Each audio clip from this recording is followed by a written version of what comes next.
Voilà. C'est comme ça. Mais c'est pas bon.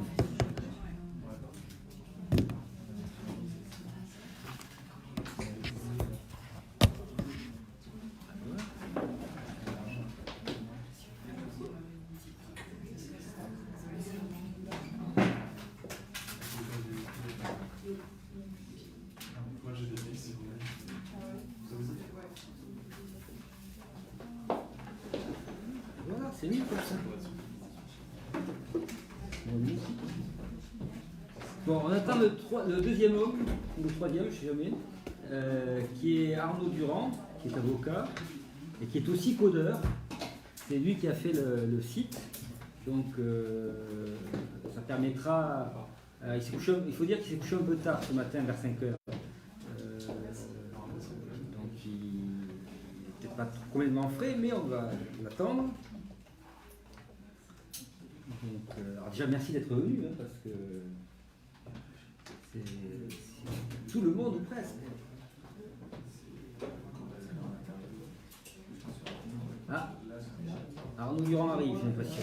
Sous les applaudissements.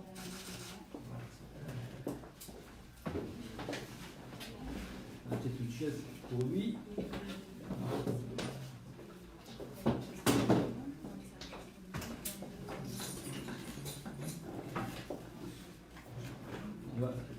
La cravate n'est pas obligatoire. Ça va? Ça va bien ça?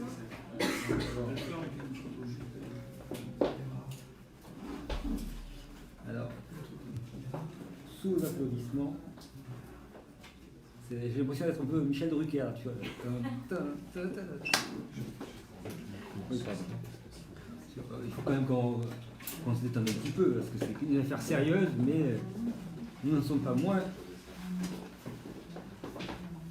Bonjour monsieur, vous êtes le journal toulousain. Très bien, bienvenue.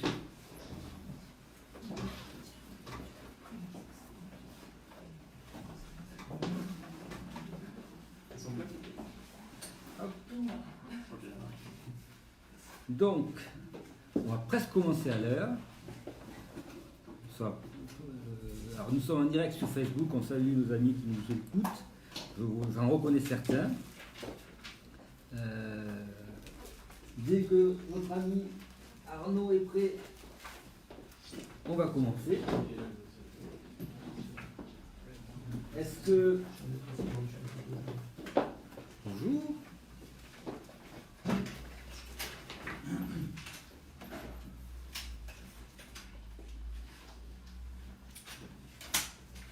Bon.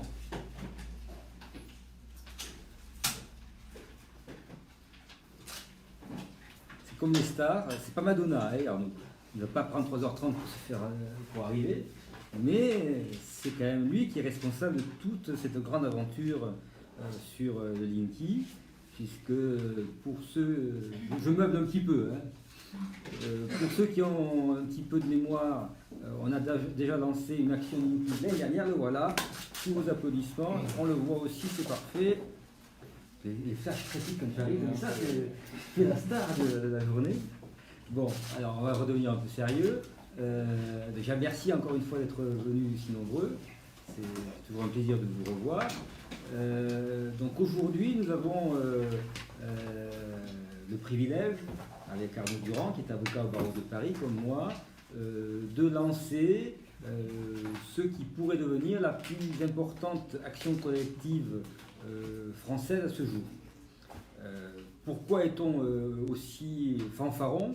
Tout simplement parce que en novembre dernier, nous avons lancé ce qu'on appelait une pétition action collective, c'est-à-dire que nous avons mis en ligne sur le site dédié à l'action, linky.mysmartcard.fr, une pétition gratuite qui permettait à tous ceux qui en avaient connaissance, qui ne voulaient pas du Linky, de faire savoir leur refus de l'installation de Linky ou leur demande de retrait du Linky.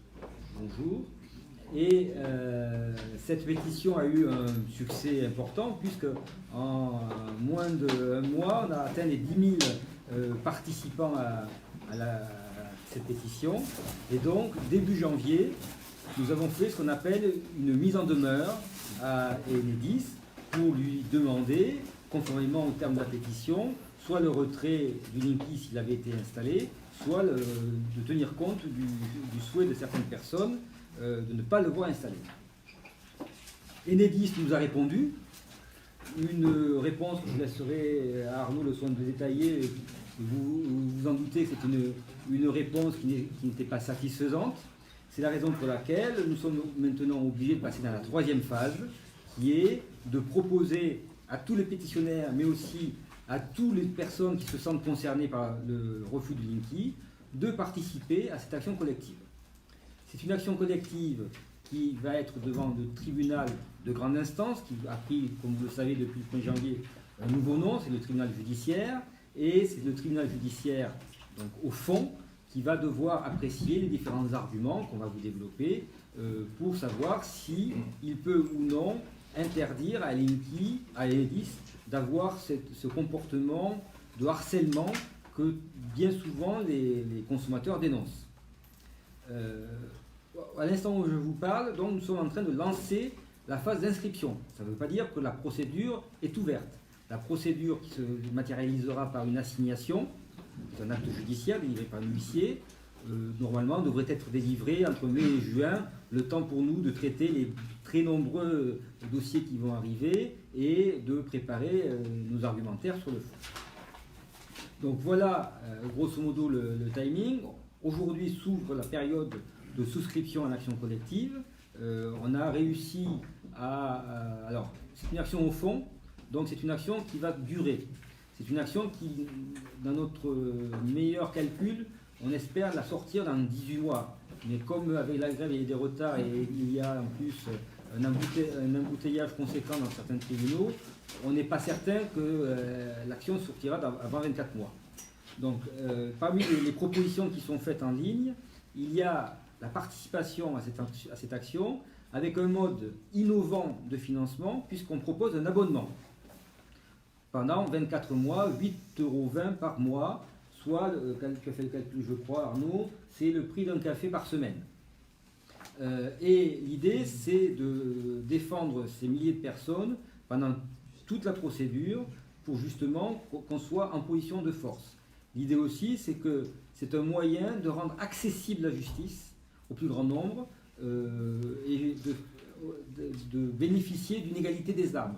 Parce qu'on l'a déjà vu dans le dossier de référé, Linky n'hésite pas à faire appel au meilleur cabinet de la place. Et quand il y avait, dans le dossier référé, on avait 25 procédures, on a fait quasiment le tour de tous les grands cabinets.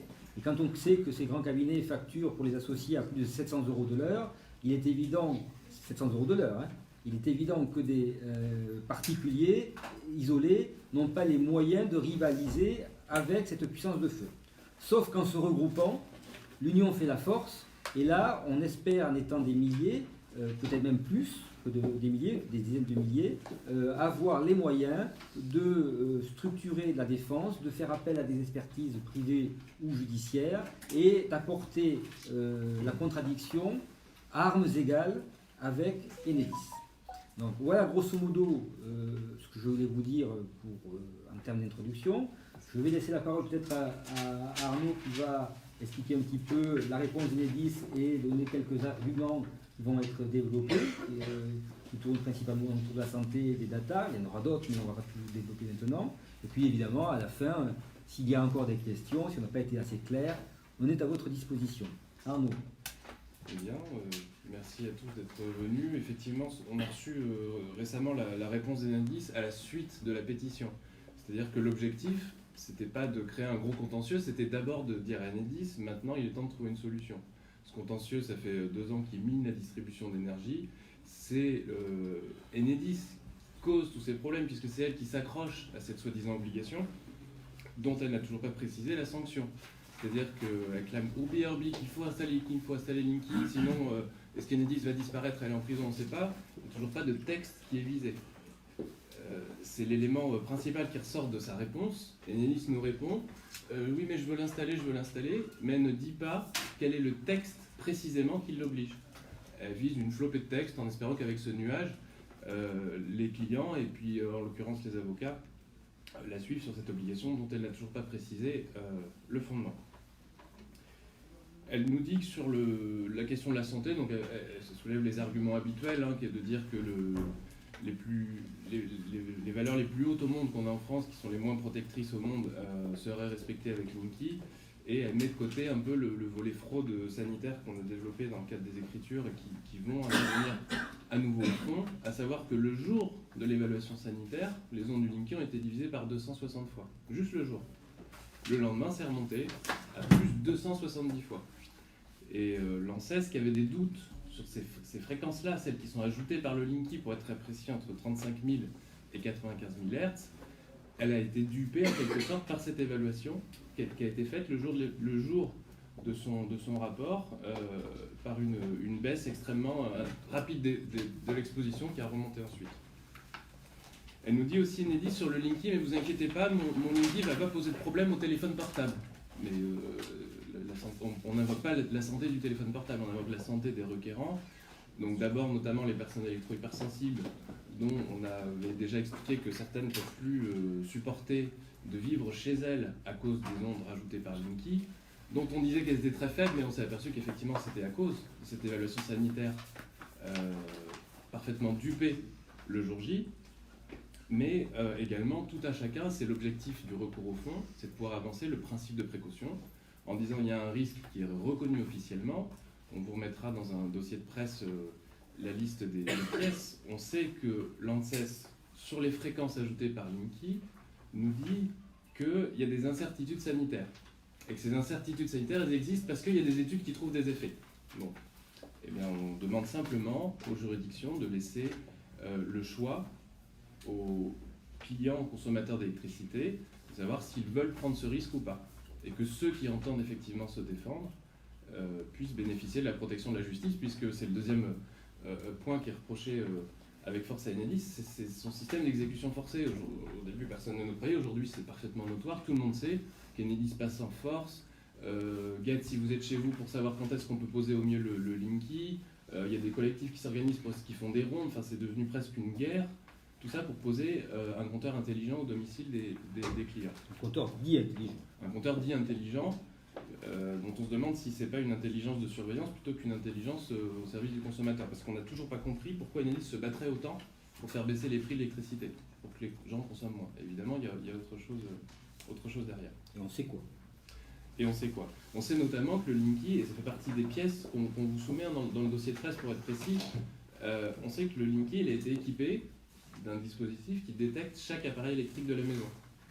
Enedis, dans sa lettre de réponse, n'a pas trouvé de contre-argument. Elle pourrait très bien produire une note d'expert, elle pourrait démontrer que c'est impossible. Elle ne le fait pas parce que cette fonction de détecter est-ce que c'est un chauffe-biberon qui est allumé, est-ce que c'est une machine à laver, est-ce que c'est un frigo, à quelle heure, etc., c'est elle-même qui l'a revendiqué en 2016 dans la presse, en disant on va essayer de stimuler les consommateurs, regardez c'est génial, ça permet de voir tout ce qui se passe dans la maison, sauf que c'est la réaction inverse qui s'est produite, les consommateurs se sont dit mais pourquoi Enedis saurait quel appareil est allumé chez moi? Et alors Enedis a rétro-pédalé. Le problème, c'est qu'entre-temps, il y a une thèse qui a été faite sur cette fonction, qui a été financée par le groupe EDF dans le cadre du R&D Linky, pour détecter justement encore plus précisément quel appareil. Et dans cette thèse, on voit que Enedis et EDF ont déjà constitué une base de données des signatures d'appareils. De manière très simple, un four qui démarre, ça fait 1000 watts d'un coup, par exemple. Une machine à laver qui démarre, c'est beaucoup plus compliqué, ça fait des variations, etc. Et toutes ces signatures de démarrage-là ont été répertoriées dans une base de données qui s'appelle CICED, d'EDF, pour justement mieux capter ce qu'il se passe. Et dans sa lettre, Enedis nous dit non, ça je peux pas le faire parce que dans le décret, on peut pas le faire. Mais justement, c'est ce qu'on explique à Enedis, que comme c'est pas marqué dans le décret, ils peuvent pas le faire. Mais le problème, c'est qu'en fait, en réalité, ils ont doté le Linky de cette capacité. Et ils n'ont trouvé aucun contre-argument donc factuel pour dire ah non, ce que je vous ai dit en 2016 c'était faux, on n'a aucune explication Enedis, ou non, ce thésard, rien à voir, parce que ce thésard, dans son papier scientifique, revendique lui-même que c'est pour le Linky que ça a été fait, donc on dit ça n'a pas trouvé d'argument.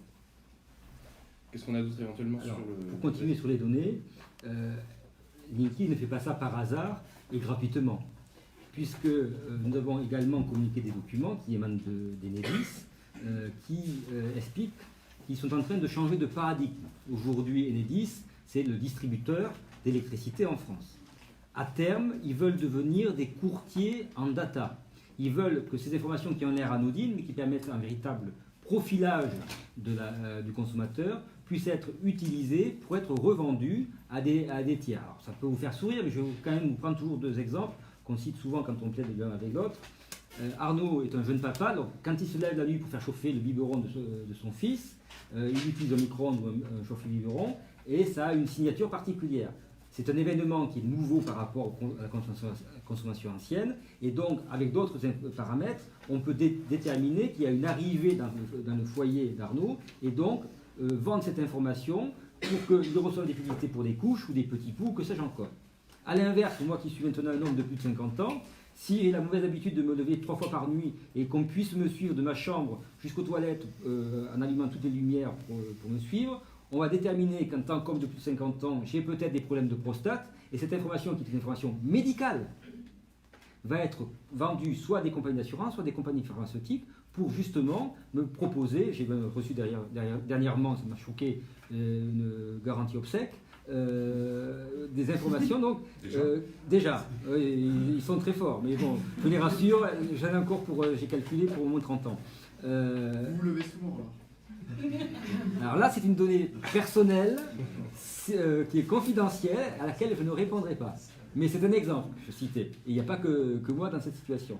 Mais plus sérieusement, ce sont donc des données qui sont sensibles et qui sont protégées en tant que telles. On vient de voir, je ne sais pas si vous avez connaissance, le 31 janvier de cette année, la CNIL a mis en demeure EDF et Direct Energy parce que, soi-disant, Enedis et EDF obtiennent le consentement des consommateurs pour utiliser ces informations. Sauf que le consentement qui est obtenu, c'est un clic pour normalement transférer les informations pour faire le comptage de votre consommation, mais en même temps, sans qu'on vous le dise très clairement, on utilisera toutes les autres informations fines de votre consommation pour vous profiler. Et ça, la CNIL a dit, c'est pas possible. Il faut que le consommateur ait une vision très précise des usages qui sont faits des données le concernant. Ok, c'est normal de transférer le comptage de votre consommation globale à EDF ou à Direct Energy pour qu'il facture. En revanche, il n'est pas normal qu'Enedis récupère des informations fines sur votre consommation pour ensuite vous proposer des services que vous n'attendez pas. Et ce risque que nous dénonçons, qui n'est d'ailleurs pas qu'un risque, qui est une réalité, il se double d'un risque dans le sens où il y a de plus en plus d'appareils Linky Ready. Qu'est-ce que ça veut dire? Vous avez de plus en plus d'appareils connectés qui vont avoir un tas d'informations en plus de la consommation électrique. Eh bien, le Linky va pouvoir les récupérer et les traiter. Alors on me dit, de l'autre côté, parce qu'on commence à avoir l'habitude, mais le transfert entre le domicile et le centre de gestion d'Enedis se fait de manière codée, protégée, et donc ça ne peut pas être récupéré par n'importe qui. Et ce n'est pas le problème de la récupération de la donnée brute, c'est le fait qu'une fois qu'elle est décryptée par Enedis, ils ont accès à un certain nombre d'informations qui sont protégées par la loi. Donc ça, c'est un des arguments forts que nous évoquerons devant le juge. Et puis d'autres éléments que nous évoquerons au fil de l'eau, notamment la question du risque d'incendie. On a constaté, il y a des listes qui sont établies par les collectifs qui font un travail très important et très utile à la communauté des anti-Linky, que souvent, quand il y a des installations d'un Linky sur des équipements, des maisons ou des appartements qui ont une électricité un petit peu ancienne ou obsolète, le fait d'insérer du courant porteur en ligne. Alors, on ne vous a pas encore expliqué ce que c'est le courant porteur en ligne. Vous savez que dans le circuit électrique, vous avez du courant alternatif qui circule à 50 Hz, c'est-à-dire qu'en une seconde, ça fait 50 fois le cycle aller-retour. Le courant porteur en ligne, c'est un courant à de très basses fréquences, je pense qu'on le contrôle. Beaucoup plus haute, du coup, Voilà. celle-là. Donc des fréquences beaucoup plus hautes qui vont à la fois générer un train d'onde différent, d'où le problème pour la santé, mais qui vont aussi être beaucoup plus rapides dans le circuit électrique. C'est là qu'on parle de radiofréquence. Et c'est là que ça peut générer aussi des problèmes de surchauffe ou de difficultés dans des circuits un peu anciens. Et ce qui fait que je crois que c'est au moins 200 départs d'incendie par an qui ont été constatés après l'installation d'un Linky. On produit aussi des éléments où il y en a quelques-uns qui sont survenus juste après la pause, quasiment dans les mains du poseur. Et ils nous disent doute, elle n'est pas sûre, etc. Mais on voit bien qu'il y a quand même un lien temporel extrêmement fort entre la pause et le départ du chaud. Et autre élément qui est important aussi, c'est la facturation. On a des exemples parfois caricaturaux. Je crois que la presse a fait état de ce jeune homme à Brest, je crois, qui habite dans un petit studio et qui a vu sa facture passer à 14 000 euros du jour au lendemain après l'installation de Linky, ce qui n'a pas de sens. Mais des exemples comme ça, il y en a plein. Et surtout, ce qu'on veut vous signaler, c'est que si l'État et EDF sont autant favorables et arc-boutés sur le Linky, c'est pour une raison toute simple. À l'horizon 2030, normalement, toute la fiscalité liée au pétrole, notamment à la consommation automobile, va petit à petit riper vers la consommation électrique. Il faut donc que, pour l'État, on ait une nouvelle source de revenus qui sera une taxation qui existe déjà, mais qui va se développer encore plus avec la taxation de l'électricité. Et puis, pour des acteurs comme EDF, qui, comme vous le savez certainement, ont besoin de beaucoup d'argent pour restructurer tout le parc électronucléaire, l'objectif, à terme, c'est de détruire les tarifs réglementés.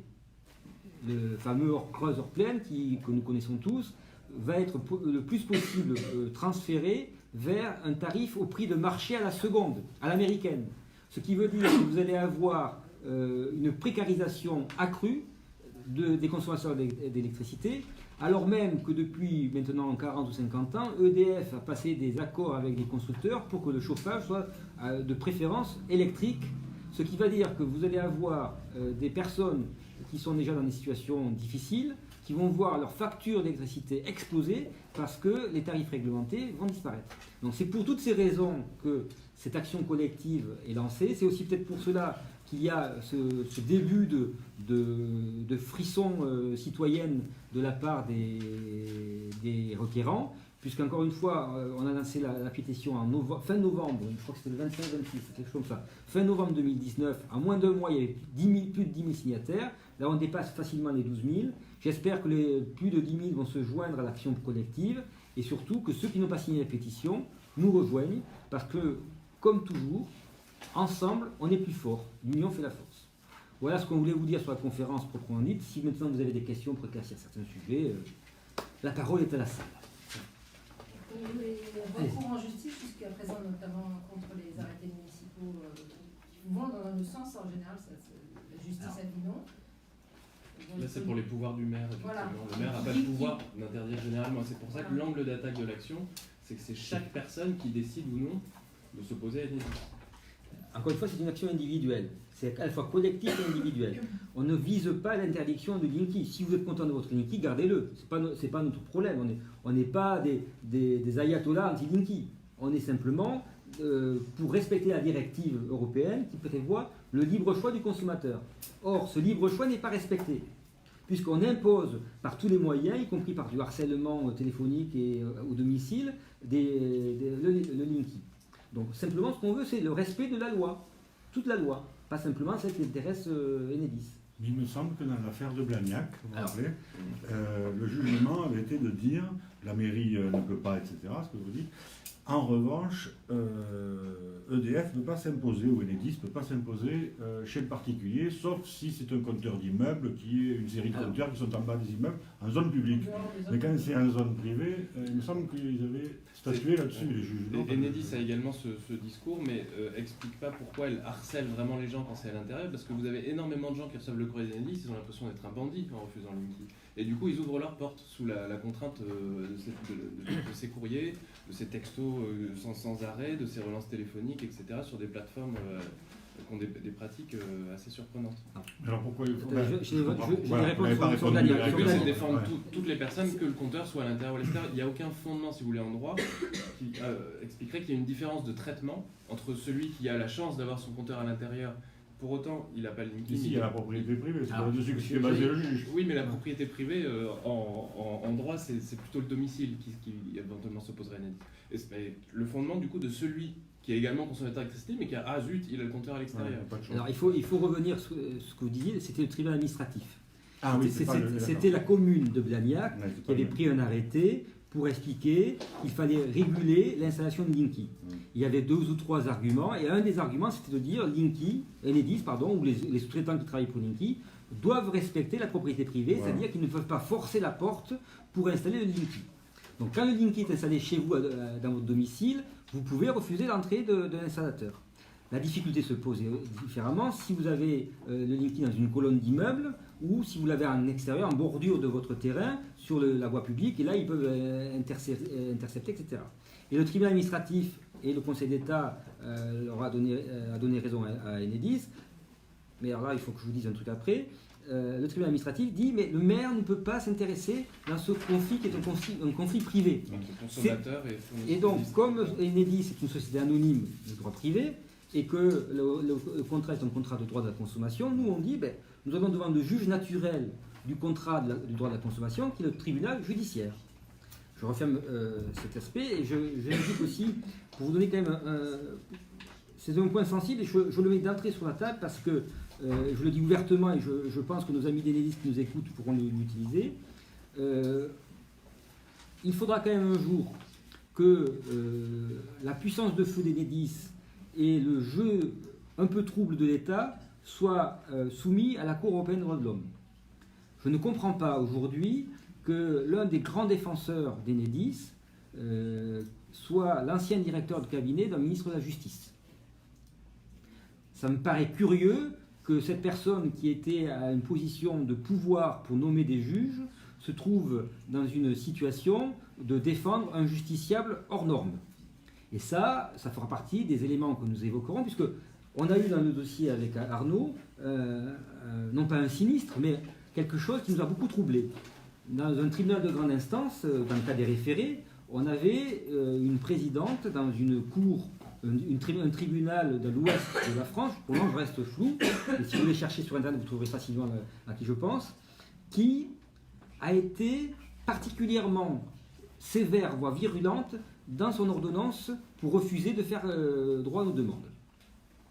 Ça nous a surpris, on a voulu vérifier certaines petites choses, et on s'est aperçu que cette dame était mariée, ça arrive même au magistrat, et elle était mariée à un directeur d'une société d'économie mixte ou un directeur d'HLM qui se vantait sur Internet, le directeur, il faisait la promotion du Linky. Et on n'a pas compris que cette dame qui donne en plus des cours de déontologie aux magistrats ne se déporte pas compte tenu de la proximité qui était la sienne avec quelqu'un qui promeut le Linky. On est allé jusqu'au bout de notre démarche, on est allé vérifier l'état civil, ils sont toujours mariés, ils ont toujours des intérêts en commun. Donc, il y a un contrat en cours avec EDF sur la transition énergétique. Et donc, en plus d'avoir fait appel à cette décision et de demander à nullité à cette décision, nous sommes en train de préparer une saisine du Conseil supérieur de la magistrature parce qu'on considère qu'il est complètement anormal qu'un magistrat soit aussi proche d'un justiciable. On l'a vu dans le dossier AZF puisqu'on est à Toulouse, il avait suffi que le lien soit indirect pour que l'arrêt qui a été rendu, qui condamnait Total, pas Total, Grande Paroisse, soit cassé par la Cour de cassation. Et bien là, on a un lien qui est direct, qui est d'une proximité qui est prévue par les textes, et pour autant le juge s'assoit dessus et n'a même pas la précaution de nous le dire avant l'audience pour qu'on puisse statuer à notre âme et conscience. Donc voilà, le dossier Linky, c'est un dossier qui est un révélateur du pouvoir extrêmement fort d'acteurs industriels comme EDF. Et donc c'est pour ça aussi qu'il faut qu'on soit nombreux, parce que face à nous, nous avons la toute-puissance d'EDF, Enedis, 100%, c'est quoi? C'est une filiale à 100%? Filiale d'EDF à 100%, et l'État qui protège EDF. Donc il faut que les citoyens s'arment, judiciairement parlant, pour que leurs droits soient respectés. Alors allez-y, une question. Alors à l'heure actuelle, combien de personnes ont souscrit là, pour la procédure? Pour la procédure, on ouvre aujourd'hui. Donc je vais vous dire combien vont y être là. On a fait un petit sondage. Voilà. Il y a 12 000 personnes, ça c'est ceux qui ont signé la pétition. Il y en a 82%, vous avez mis avec la virgule dans le dossier, qui ont l'intention, quand on leur a demandé la semaine dernière, de souscrire à l'action en justice pour être défendus ensemble. 82. 82,4%. Oui. Il y a des collectivités, c'est possible que les collectivités participent à ce genre de procédure? Non. Alors, les collectifs d'individus qui chacun rejoindrait la commune, mais pas les collectivités territoriales, c'est le sens de notre question. Collectivité territoriale, c'est le droit administratif.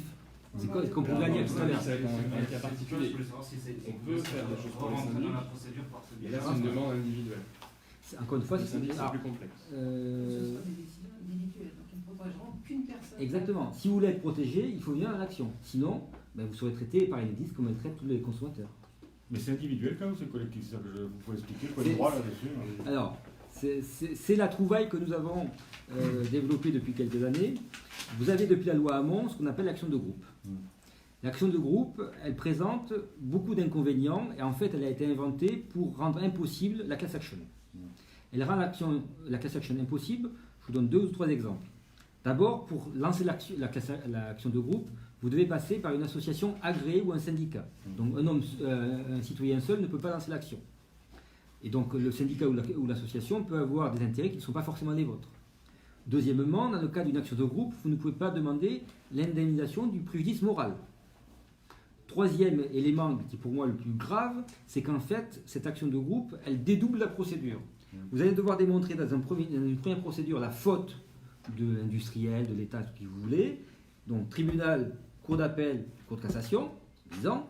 Et quand vous avez démontré la faute qui est reconnue, vous revenez au point de départ et vous allez devoir faire une démonstration dossier par dossier pour liquider le préjudice. Pour montrer que le préjudice que vous avez subi est bien en lien direct avec la faute qui a été poursuivie. Et donc là, on repart pour tribunal, peut-être expertise, donc ça va être long, tribunal, cour d'appel, cour de cassation, 20 ans. Donc l'action de groupe, elle est mornée, c'est fait pour faire semblant de dire qu'on a une class action à la française, mais on est sûr que personne n'utilisera. Et d'ailleurs, depuis 2014, je crois qu'il y a eu 5-6 tentatives qui se sont toutes avérées par des échecs. Mais à côté de ça, vous avez ce qu'on appelle l'action collective conjointe.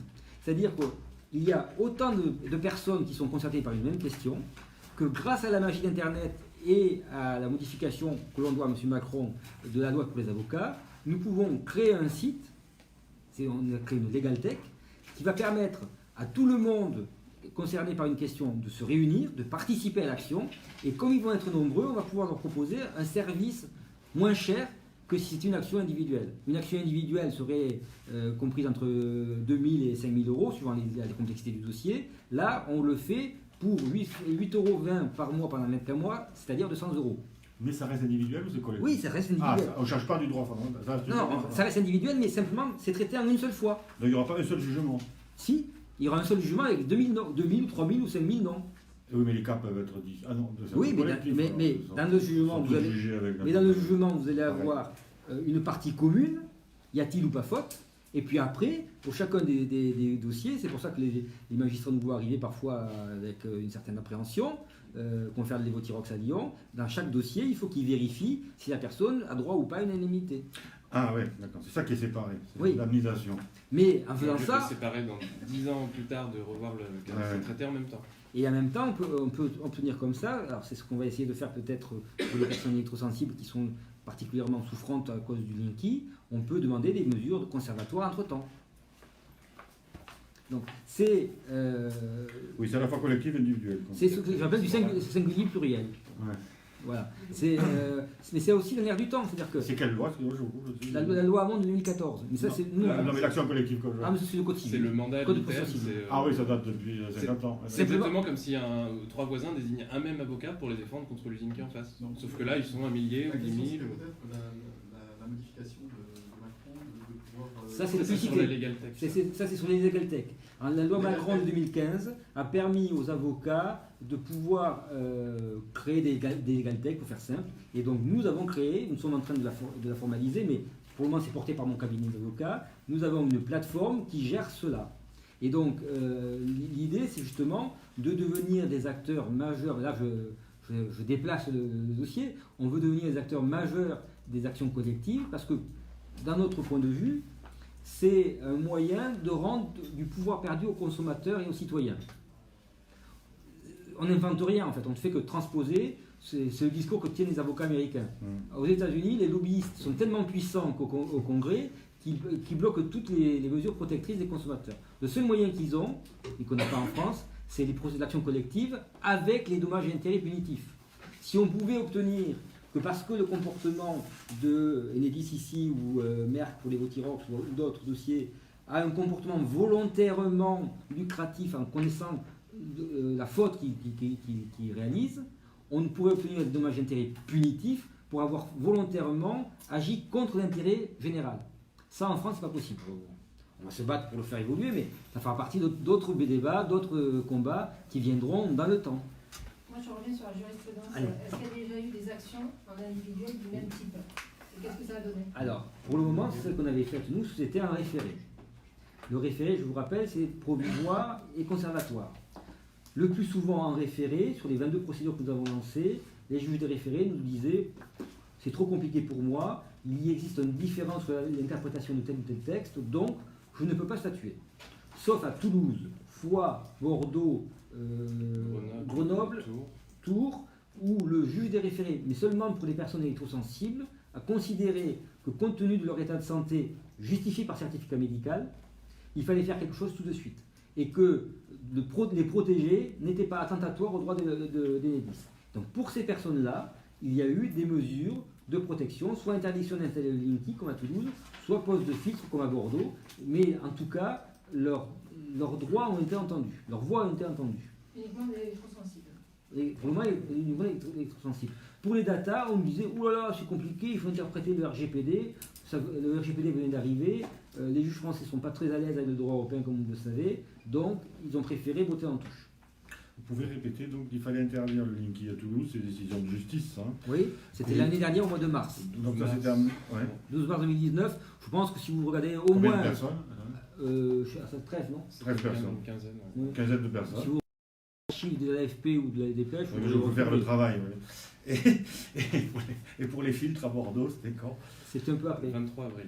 23 avril 2019, ce jour. En fait, à partir du moment où un juge a osé dire à Enedis, oui, effectivement, pour les EHS, il y a un problème, et dès le référé, avant même de juger définitivement de la situation sanitaire, je vais prendre des petites mesures de protection finalement, pas avoir Linky et filtrer le courant. À ce moment-là, il y a eu une flopée d'articles et une flopée de juges qui ont pris des décisions, donc ça s'est enchaîné, il y a eu, donc on a dit Toulouse, Bordeaux, Foix, Grenoble, et Tours, jusqu'à ces décisions dont Christophe vous a parlé tout à l'heure. Tous des référés, hein, tous. Oui, Ouais. Jusqu'à cette décision dont Christophe vous a parlé tout à l'heure, d'une magistrate dont le conjoint effectivement est un partenaire notoire d'EDF et qui là a un peu stoppé. Ouais, d'accord. Dans quelle ville?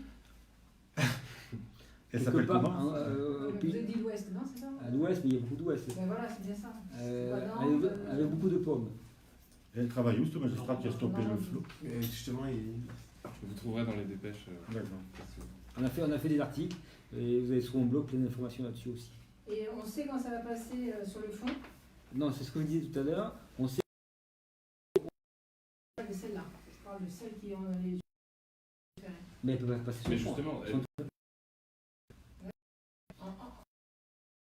c'est condamné, elle fait appel sous 3 jours.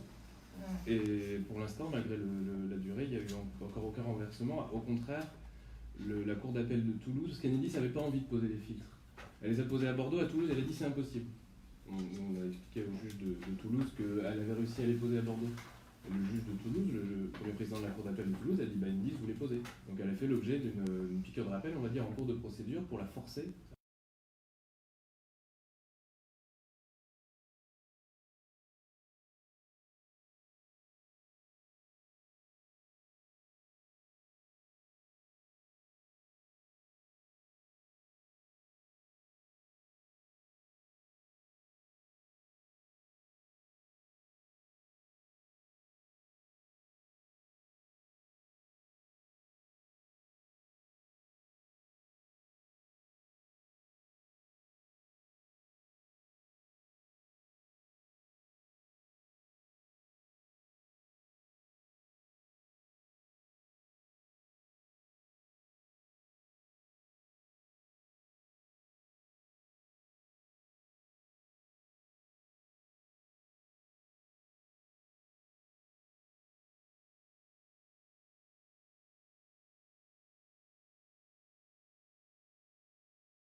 gars de donner à la cour d'appel. Donc tout ça bien classé, bien organisé pour qu'ils s'y retrouvent facilement. Et que s'ils veulent vérifier que Madame Michu de Limoges est dans son bon droit, ils vont voir le dossier A483 et là ils voient, tiens, il manque une pièce, donc elle n'aura pas droit. Mais encore une fois, on n'est pas là pour embouteiller la justice, au contraire, en concentrant le tir et les demandes sur une seule action, on permet d'avoir, c'est un risque, une décision globale. Alors, il n'y a pas de production, parce qu'on n'est pas sur de l'électrosensible, on est sur du d'un moyen. Si, il y aura aussi des Oui, sensibles. d'accord, mais vous adressez à tout le monde, à tous ceux qui en veulent passer quoi les pièces justificatives? Pièce d'identité, facture d'électricité et la preuve de pose, mais ça c'est nous qui la produisons parce qu'il y a des calendriers en ligne. Donc en gros, il y a 2 pièces essentielles, ce qui est assez simple, pièce d'identité et facture.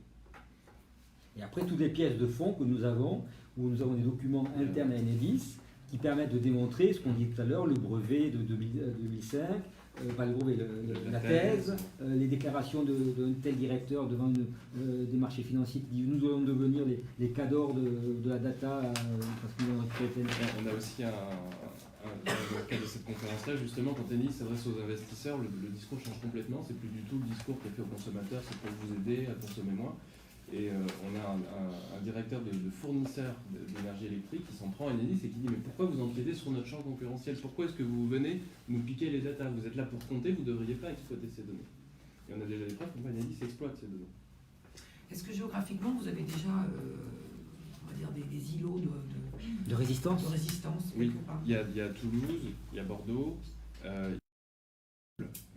les pays Qatar, vous voyez, voilà, qui sont en résistance. Et qui aussi, parce qu'ils La vont Bretagne, condamner en référé, suscite plus de confiance sur la manière de traiter le dossier. Après, dans tous les tribunaux où il y a 100 demandeurs, d'un point de vue de l'incompétence territoriale, on peut saisir un tribunal local. Quand ce n'est pas le cas, la personne, elle est devant le tribunal central, c'est-à-dire celui du défendeur. Parce que ça, c'est un point qu'on est en train d'étudier. L'une des demandes des justiciables, c'est de pouvoir assister aux audiences. Parce qu'ils veulent comprendre, ils veulent écouter les arguments des uns et des autres. Et donc, si on centralise tout sur une seule tribunal, qui soit celui de Nanterre, ça veut dire que tous les provinciaux vont être privés de l'accès à la justice. Et puis, donc, c'est pas aussi, ça vous expliquer le caractère volumineux de ces dossiers, c'est pas non plus solliciter une juridiction avec 50 000 dossiers en même temps. Donc, il est probable, on n'a pas encore arrêté complètement la décision, qu'il y aura une procédure à Nanterre normalement, et puis dans les très grandes régions d'Enedis, pour justement concentrer les demandes, on fera des procédures à Toulouse, certaines à Bordeaux, etc. Et ça va, on le verra en fonction des souscriptions. Et si, comme vous dites, il y a des îlots qui justifient qu'on reste localement présent pour justement permettre à tous les riverains du tribunal de Toulouse de venir. Donc, il y aura plusieurs procédures, si j'ai bien compris. Il y aura 500 plaignants ici, 300 là-bas, c'est ça? Il pourra y avoir. Ah oui, s'il n'y a aucun plaignant, c'est sûr, c'est résolu. Non, mais s'il y en a beaucoup, vous ferez une partie en Nanterre, une partie oui. par métropole. métropole. C'est sûr qu'il y en aura au moins quelques-unes, vu déjà le succès de l'engouement. la pétition. Oui, je m'en doute. Oui. Ça Après, sera par il n'y métropole. aura pas tous les tribunaux de France. Ah, vous ne ferez pas quand même les 7 Non. ou 8 plus gros tribunaux. Vous ferez 2 ou 3. Au minimum. On verra, ça, on n'a pas arrêté complètement de réfléchir là-dessus. Et c'est possible. Oui. Est-ce que vous savez dans votre liste de pétitionnaires si ce sont déjà des gens qui sont équipés ou qui ont... On a l'information. Il y a les deux. Il y a les deux. Si vous allez sur le site, vous verrez, quand vous vous inscrivez, il y a une petite question, est-ce que vous êtes équipé ou pas équipé? Voilà. Et vous connaissez leur profil, leur localisation géographique? Ça se retrouve beaucoup dans votre région? Alors, on n'est pas aussi bon en big data qu'Enedis. On n'analyse pas la localisation dans le cadre de la pétition. On ne la demande pas, on n'a pas de données là-dessus. La pétition. Mais quand Évidemment, on a l'information. Je reviens sur le calendrier. La procédure, vous la lancez mai-juin, normalement. mai-juin. Encore une fois, le temps. C'est l'assignation. C'est l'assignation, il faut d'abord qu'on la rédige, il faut qu'on soit d'accord. Il y a des tas de questions de droit extrêmement intéressantes qui se posent. On veut aussi compléter en faisant un petit détour vers le droit européen parce que je pense qu'il y a des matières pour tacler Enedis. Donc, encore une fois, vous savez comment on travaille ici. C'est pas une accusation qui fera 3 pages en disant c'est les méchants, on est les gentils, mais on va avoir les textes, les jurisprudences, y compris par exemple, je me souviens qu'on a fait déjà des recherches en direction de l'OMS. Il y a des recommandations du Conseil de l'Europe sur l'exposition au rayonnement ionisant. non ionisant, il y a plein de recherches. Et chaque fois qu'on affirme quelque chose, normalement, on a la preuve. Vous verrez dans le dossier de presse qui vous est remis, sur les 2 ou 3 arguments principaux que nous avons évoqués, on vous a remis quelques éléments de preuve pour montrer qu'il suffit de gratter un petit peu pour montrer les contradictions d'Enedis. Et à propos des contradictions d'Enedis, et pour montrer aussi le harcèlement dont font l'objet les consommateurs, quand un opérateur téléphonique vous appelle pour dire « Bonjour, je suis Enedis ou sous-traitant Enedis, je vais vous installer le Linky », c'est gratuit et c'est obligatoire. En une phrase, 2 mensonges. Il n'y a aucun texte légal qui impose aux consommateurs d'accepter le Linky. On le cherche encore. D'ailleurs, dans le cadre des recours en justice, à aucun moment Enedis n'a demandé au juge à obliger les consommateurs. Et deuxième mensonge, on vous dit c'est gratuit. C'est faux. Et c'est marqué dans le code de l'énergie. Et dans le rapport de la Cour des comptes. Et dans le rapport de la Cour des comptes. Donc, il est clairement dit que c'est les consommateurs qui payent l'installation du Linky. Et alors, si le summum, c'est quand même la réponse ministérielle qui a été faite à un sénateur ou un député, je ne sais plus, dernièrement, qui dit si vous n'acceptez pas le Linky, ce qui veut dire qu'on peut ne pas l'accepter, si vous n'acceptez pas le Linky, vous allez devoir payer la relève à pied. Mon Dieu! Oui, c'est comme ça que c'est formulé. Oui, mais la relève à pied, vous la payez déjà. Donc vous n'allez pas payer plus qu'aujourd'hui, puisque vous la payez déjà. Elle est déjà dans le TURP. Dans la facture aujourd'hui, votre facture d'électricité, la relève à pied figure sur une ligne spéciale. Donc vous n'allez pas payer plus parce que vous allez refuser le Linky. Donc grâce à cette réponse ministérielle, nous avons 1, la preuve qu'on peut refuser, et 2, que la sanction, ça serait peut-être de payer la relève à payer, mais qu'on le paye déjà. Donc tout ça... Est-ce qu'on ne la paie plus après? Non, ça sera à voir avec Enedis. Non, mais vous n'avez pas vérifié ça. Non, parce que c'est un tarif. C'est pour tout le monde la paye déjà, la relève à pied. Il y a Oui, une ligne mais de est-ce relève à qu'une pied. fois que vous avez ce compteur, vous ne la payez plus? Alors c'est le TURP, le tarif d'utilisation des réseaux publics d'électricité. Dans sa composition, il y a la relève à pied. C'est pas un tel ou un tel, c'est tout le monde paye le TURP. Oui, j'ai entendu. Mais si vous avez votre compteur, est-ce que vous pouvez demander à l'enlever ça alors du coup? Non. À force, enfin, à contrario. Ben non, puisque c'est pas individualisé. Oui, d'accord. D'accord. Alors, vous nous avez parlé de la jurisprudence de votre cabinet d'avocat. Est-ce qu'il y a d'autres jurisprudences d'autres cabinets qui auraient déposé avant vous des référés à titre individuel ou non référés? C'est de la jurisprudence. Alors, vous avez peut-être vu dans la presse, il y a une certaine Gilberte Morel, elle a été dénommée comme ça dans la presse, qui a gagné un procès contre Enedis et EDF, qui effectivement, sa consommation, un peu comme un grand nombre de cas que vous connaissez, a doublé depuis la pose du Linky. Et Enedis se contentait de dire non, c'est pas possible, aucune expertise, rien. Enedis a un peu la parole en or, et il suffirait de cette parole pour convaincre les juridictions. Et la juge a condamné Enedis et EDF à indemniser cette dame qui avait vu sa consommation doublée et à qui en plus, à qui ils avaient coupé l'électricité pendant 2 mois, parce qu'elle n'était pas contente. Mais elle n'a pas eu l'autorisation de refuser et qu'on lui remette un ancien contrat. Je ne sais pas s'il a demandé. Voilà. C'est tout le problème. C'est pour ça que je vous demande s'il y a une jurisprudence. Je me demande si on est les seuls à prendre les retraits de Linky. Alors il y a d'autres actions, non? Oui, mais il y a plein Ça, d'actions. ça. Il y a plein d'avocats qui sont sur le dossier. Oui, c'est ça, il y en a d'autres. Il y en a d'autres. Collectif comme un autre aussi. Enfin, Ou pas. semi-collectif. Mais qui ont abouti Collectif, pour l'instant, individuel. Pas forcément. D'accord. Nous, dans l'équipe, il y a 6 avocats différents aussi selon les régions. Et donc plusieurs, il y en a des collègues qui ont fait déjà l'associé. À Bordeaux, par exemple, c'est Pierre Urmic qui défend la Pierre cause. Qui est votre associé qui est urbain? Qui est énorme. Exactement. Un Oui, il y a partenaire, un beau monde. Hein. Donc, Vous visez des infractions pénales, enfin, vous aussi? Oui, mais dans leur consécration civile, c'est-à-dire que par exemple ce harcèlement, ces relances, etc., dont on commence à s'habituer à tort, puisque imaginez un seul instant que ce soit le plombier du coin pour vous vendre un produit qui vous harcèle comme ça, vous envoie des textos en faisant le guet devant chez vous, etc. On comprend bien qu'il y a une fibre pénale, c'est ce qu'on appelle les pratiques commerciales déloyales, Ouais. soit qu'elles soient trompeuses, soit qu'elles soient agressives, et c'est ce qui est reproché à Enedis, et à ce titre-là, il y a une indemnité qui est demandée devant les tribunaux, c'est-à-dire c'est une faute pénale, mais c'est devant le tribunal civil pour demander une indemnisation. L'assignation, enfin, il y aura qu'une action civile. oui. Alors il y a un développement pénal que vous anticipez qui est en cours, mais qui ne fait pas l'objet de cette action. Et c'est une somme de 5 000 € qui est demandée en préjudice, ça j'ai vu sur la Oui, c'est l'appréciation du préjudice moral. On l'a chiffré à 5 000 €. On sait bien que les juridictions sont, quand elles acceptent de reconnaître la responsabilité, offrent difficilement ces 5 000 €, mais il fallait faire une demande. Donc on l'a tablé comme ça.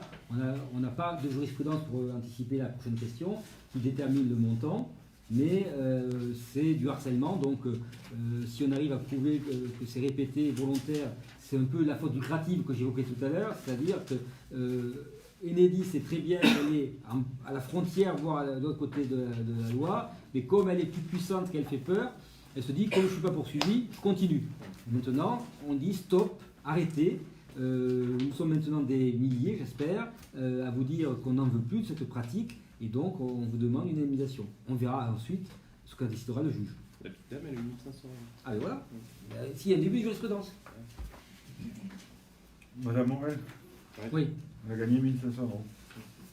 Est-ce qu'il y a une différence entre les locataires et les propriétaires? Est-ce que c'est qui a la décision de Non, c'est un contrat de consommation. Donc c'est un contrat entre l'habitant, qu'il soit locataire ou propriétaire ou tout ce que vous voulez d'autre même, et le distributeur et le fournisseur. Le propriétaire n'est pas concerné. Le propriétaire n'a pas son mot à dire.